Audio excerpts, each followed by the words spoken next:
Hey everyone, welcome to the Cast and Spear podcast. My name is John, and today we have Bret Whitman from the SpearFactor, and we're going to chat about what it takes to spear the elusive tuna. Welcome to the show, Bret. Hey, John. Thanks for having me once again.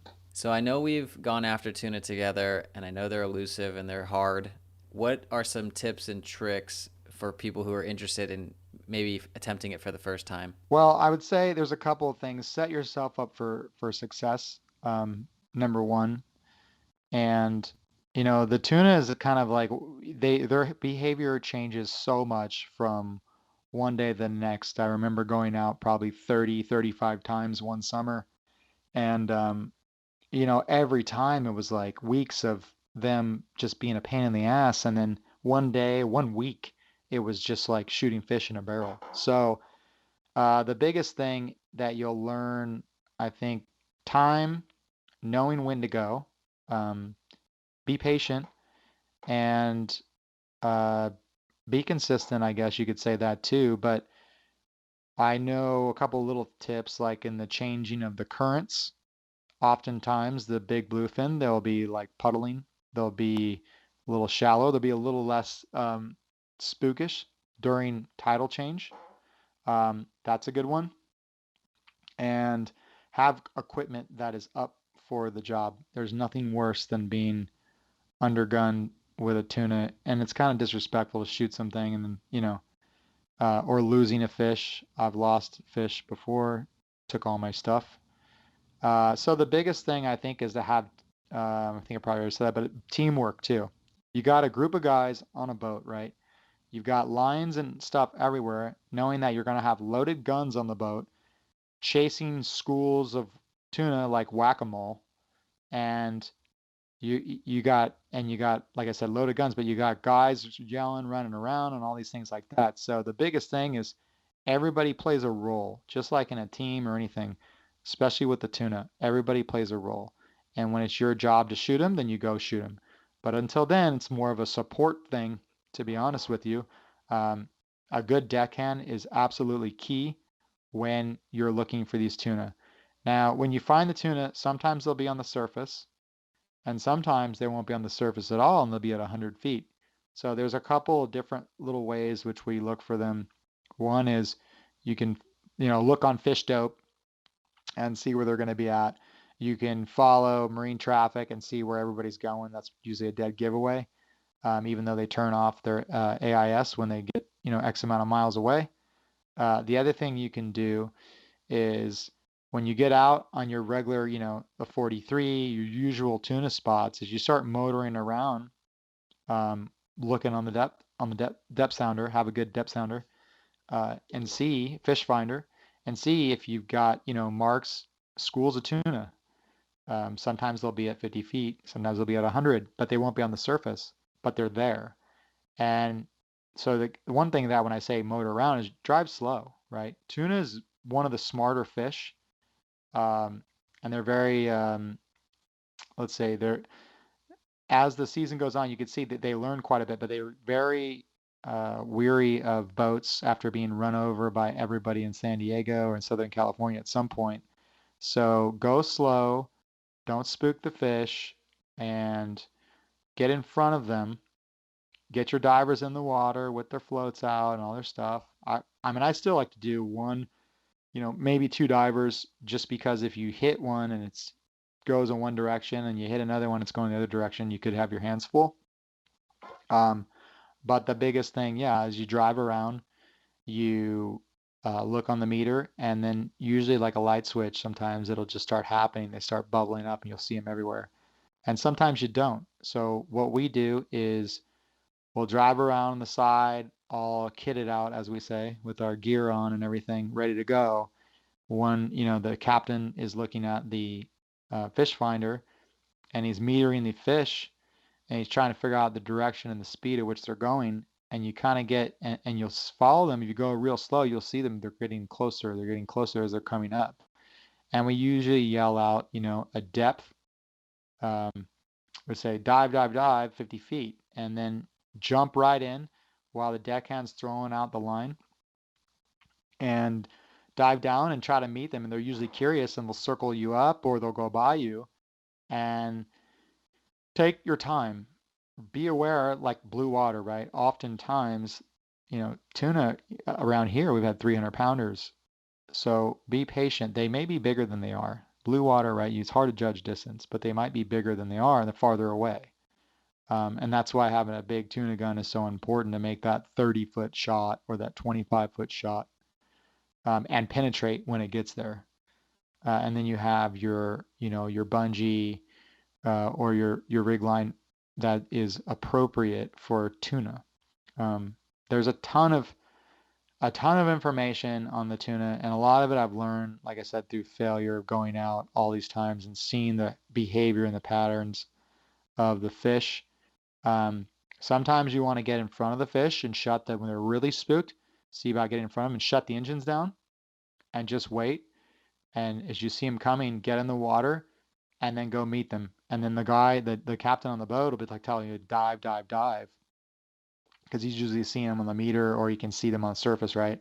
And you dive down and then you kind of want to lead them a little bit. Gill plate is a good holding shot. Uh, However, you shoot any fish in the gill, it doesn't really seem to take any of the fight out of them. Tail shots are good shots for the I guess the leverage, but you can miss those or but really honestly with a big tuna, usually you're so excited, you do the best you can, you aim at the nose, maybe a little higher and fire, and then you see that line rip off, and you're excited, you get to the surface, and the float's tombstoning, and let the float, don't put extra pressure on that fish, let the float do the work and let it tire it out. We don't really have a huge problem here with sharks, so you've got time.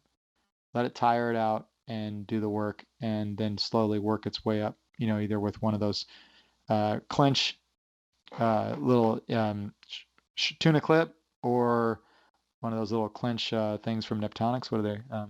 What do you call them? Those clutches? Yeah, the clutches. That's right. The clutches. Yeah. So what gun are you So using or recommend for guys? Is it a certain length, number of bands, thickness of shaft? What do you recommend? yeah, I mean honestly, 11/32, 3/8.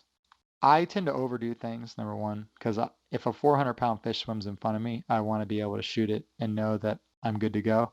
That fish of a lifetime. And you're going for tuna.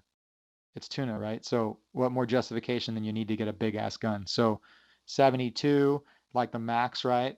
5 bands, 6 bands, 7 bands, whatever. But I wouldn't go any less than 4 bands for a tuna and 60 inches. I'd even go 65. But the other thing is that you want slip tips. I definitely do a slip tip. And I don't do cable because I feel like cable saws through that soft flesh really easy. I do Spectra, good quality Spectra. And yeah, that's pretty much it. I mean, the biggest thing is have a gun that can penetrate and you can hit stuff at 30 feet. That's like the goal, right? And in order to do that, that kind of leads us to what we were doing before, is jumping in a pool with a target and shooting and knowing that your equipment is working. And that will give you that confidence when you take that far shot, it's going to go where it aims. Like my tuna gun actually is a little bit unique in the sense that it's a 60-inch double roller with a kicker band, and it shoots 11/32 with a slip tip. I feel like I can't miss with that gun, and I've shot dogtooth tuna, bluefin tuna, all with that gun, and pretty happy about it. When you're on the back of the boat and you're the diver in the team, are you breathing up before like while you guys are metering so that you don't have to breathe up in the water and then take your dive? Like how do you make sure you're going to make Yes. that dive? So, tuna hunting for bluefin tuna, especially bluefin, it's not like diving. It's a pain. I mean, it's really not like any zest. It's like when you're diving in the kelp, it's kind of more mental, and you're breathing up and you're just kind of flowing, and you spent your day diving around a kelp forest, which is pretty cool in itself. Tuna is more like uh, I guess more like a football game or being in a fist fight. It's like, let's go, let's go, let's go. Everything's fast. There's nothing zen about it. However, when you're on the back of the boat and you might have to push a dive to damn near, 70 feet, 60, whatever it is, Even 30 feet is difficult after you just sprint it out 100 meters, and then it's like push a dive down. Uh, so what I try to do is just close my eyes, and I kind of ignore everything that's going on because there's a lot of yelling usually, or we're yelling out meters and getting people stuff together. And I'll just start doing my little breathe up on the boat so that when he's like go, or get in the water, my mindset's kind of there.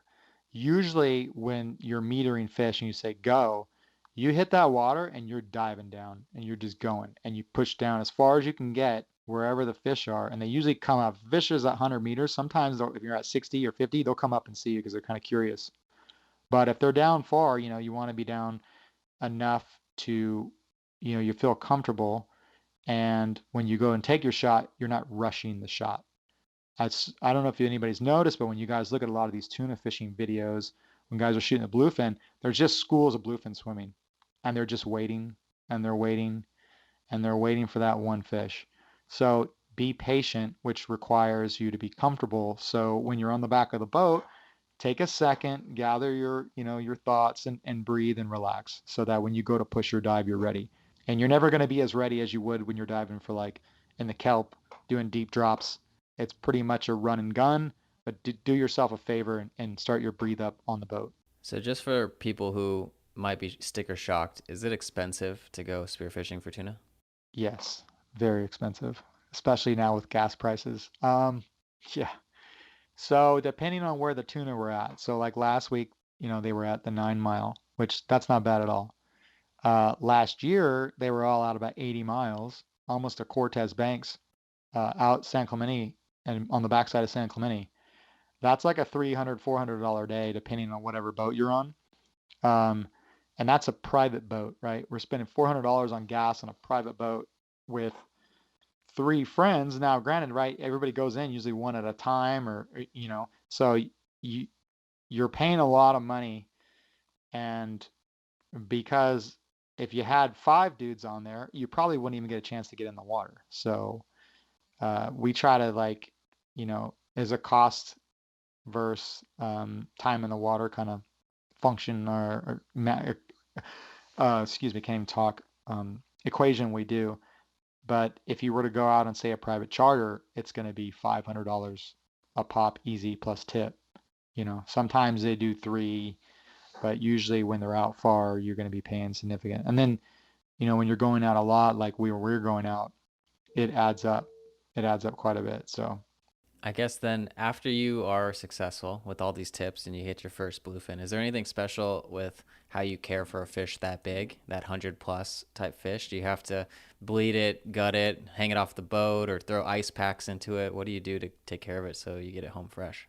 well, bluefin is kind of unique because they're warm-blooded, tuna, and they have the ability to heat themselves up more than any other tuna, which is a problem because they can burn themselves up literally and ruin the meat. So what I like to do is always right. I brain the fish as quickly as possible out of respect for the animal, and then I cut the gills while I'm in the water, usually even, and bleed it out. You can hang the fish over the side when you get it and let it cool down.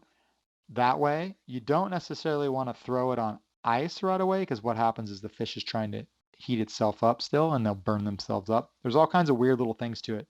Uh, if you can and you don't want to weigh it, I know a lot of people like to weigh their fish, but if you don't want to risk, ruining it, is you can gut the fish right there. And I recommend kind of if you're okay with it, doing it all out there because you come back and you say you shot a big fish. Man, there is a ton of trash, like waste off, a big animal. So, and you got to go find out somewhere to dump it, I guess. So the biggest thing would be gill and gut it, bleed it, gill and gut it. Bleed it first, gill and gut it then. And there's numerous ways to gill and gut it. You can check it out on YouTube. There's a bunch of different ways. You can do an incision behind the peck and down by the tail, and basically their arteries, and it'll bleed them that way as well. So there's a few different ways to do it. The one thing is brain them and gill and gut them as quickly as you can. and then let them cool down and hang them over the side. As long as you keep the animal, kind of moist and cool, like you can take a wet towel, dip it in the water, put a towel over it, it stays pretty good and it'll last a while. You'd be surprised. The biggest thing is you don't necessarily want to throw a live animal right on the ice because it'll start trying to stay warm and it'll burn itself up. Well, and you'll lose some of the meat because you want the highest grade possible meat you can get out of it. So those are things that I do. Having said that, I have, kept an animal, bled it, brained it and bled it, and then threw a towel over it, and for a few hours, and then weighed it when we got back, and the thing was fine. But yeah, those are the things we do usually. Perfect. We're going to stop there. Thank you for coming on this week and sharing all this knowledge, Bret. If you guys want to reach out to Bret, hit him up on Instagram at the_spear factor. Check out his site, spearfactor.com, and his awesome spearfishing podcast. Thanks, Bret. Yeah, thanks, John. I appreciate you having me on again. Hey, one more thing before you go. Do you like this podcast? Well, we're trying to keep it ad-free as much as possible. And to do that, we just ask if you could support us. That'd be amazing. Just head over to shop.castandspear.com or consider contributing to our Patreon page. Thanks so much in advance.